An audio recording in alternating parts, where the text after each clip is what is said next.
नमस्कार. LV news चॅनलच्या बातमीपत्रामध्ये मी चॅनलचा मुख्य संपादक विलास लोखंडे आपलं स्वागत करतो. आज आपण कवठेमंकाळ तालुक्यातील निमज या ठिकाणी आलेलो आहोत. पुण्यश्लोक राजमाता अहिल्यादेवी होळकर यांची 301वी जयंती सालाबादप्रमाणे भाजपचे युवा मोर्चाचे कवठेमंकाळ तालुका अध्यक्ष पैलवान नितीन भाऊ आमुने यांनी आयोजित केलेले. तर आज आपण त्यांच्याशी संवाद साधणार आहोत. भाऊ, काय सांगाल आपण जयंती आयोजित केल्याबद्दल? पहिल्यांदा आपल्या निमज गावामध्ये पुण्यश्लोक राजमाता अहिल्यादेवी होळकरांची जयंती साजरी होत आहे. त्याबद्दल सर्वांना खूप खूप शुभेच्छा. आणि ही जयंती आम्ही जवळजवळ 10 ते 12 वर्ष झालं आम्ही सर्व सहकारी गावकरी मंडळी, माझे सर्व सहकारी मित्र मिळून आम्ही ही जयंती चांगल्या पद्धतीने आता 10 ते 12 वर्ष झालं करत आहोत. आपण जयंतीनिमित्त बाईक रॅली काढली होती संपूर्ण ढालगाव पंचायत समिती गणामध्ये. ही बाईक रॅली काढण्याचं मुख्य कारण कोणतं? मुख्य कारण काय असं विशेष काय नाही, कारण इलेक्शन वगैरे सगळे संपलेत आता. त्यामुळं आता काढायची काय असं कोणाला दाखवायचं वगैरे असं काय नाही. फक्त आम्हाला आमच्या अहिल्यादेवी मातावर प्रेम आहे आणि आमच्या धनगर समाजासाठीच नव्हे तर संपूर्ण सकल हिंदू समाजासाठी आमच्या अहिल्यादेवीचं कार्य आहे, संपूर्ण भारतभर कार्य आहे. त्यामुळं आम्हाला आमच्या अहिल्यादेवीवर श्रद्धा आहे, प्रेम आहे. त्याच्यामुळे आम्हाला ही बाईक रॅली काढायची होती आणि हर वर्षी काढतोय. गेल्या वर्षी आपण अहिल्यादेवीची जयंती तालुक्यावर मोठ्या प्रमाणात दिग्गजांच्या उपस्थितीमध्ये साजरी केली होती. यावेळी ग्रामीण भागात साजरी करता याचं कारण काय?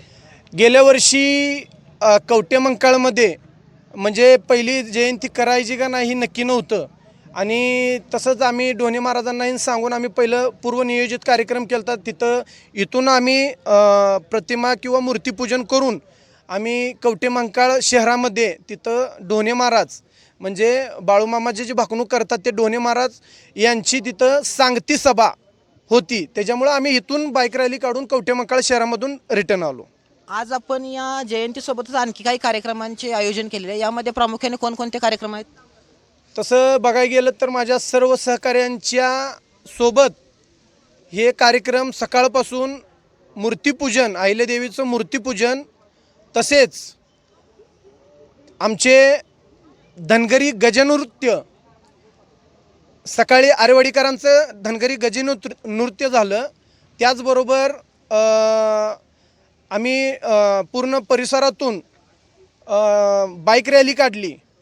तसेच तिथून पुढं आता महिलांसाठी हळदी कुंकवाचा कार्यक्रम आहे आणि त्या माझ्या माता भगिनींना एक भेटवस्तू म्हणून मी सर्व महिलांना किंवा माझ्या माता भगिनींना, सुहासिनींना मी प्रत्येकाला एक साडी भेटवस्तू माझ्याकडून छोटीशी भेट देत आहे. तसेच अजून लहान मुलांसाठी किंवा सर्वांसाठी आपल्या या परिसरामध्ये पहिल्यांदाच मर्दानी खेळ म्हणजे शिवाजी महाराजांच्या काळापासून चालत आलेलं मर्दानी खेळ, तलवारबाजी असेल, दांडपट्टा असेल किंवा युद्धकलाचा जे खेळ आहे तो आपण ह्या गावामध्ये आपण आज सादर करणार आहोत. आणि त्याचबरोबर महाप्रसाद आहे. त्यानंतर आमच्या सर्व सहकाऱ्यांसाठी DJ जी मिरवणूक आहे त्या नाचण्यासाठी खास. ठीक आहे. आपण जो महिलांसाठी साडी वाटपाचा कार्यक्रम केला आहे, हा कार्यक्रम आयोजन करण्यापाठीमागचं मुख्य कारण कोणतं? आमच्या गावामध्ये हळदी कुंकवाचा कार्यक्रम बऱ्याच दिवसापासून होतोय, पण काहीतरी छोटी मोठी भेटवस्तू हर वर्षी होतेच. तशी काय काय असे ना, म्हणजे ह्याच्या अगोदर ताट, प्लेट किंवा अजून काय ते पंचपाळा, कुंकवाचा करंडा असं काहीतरी होतंय.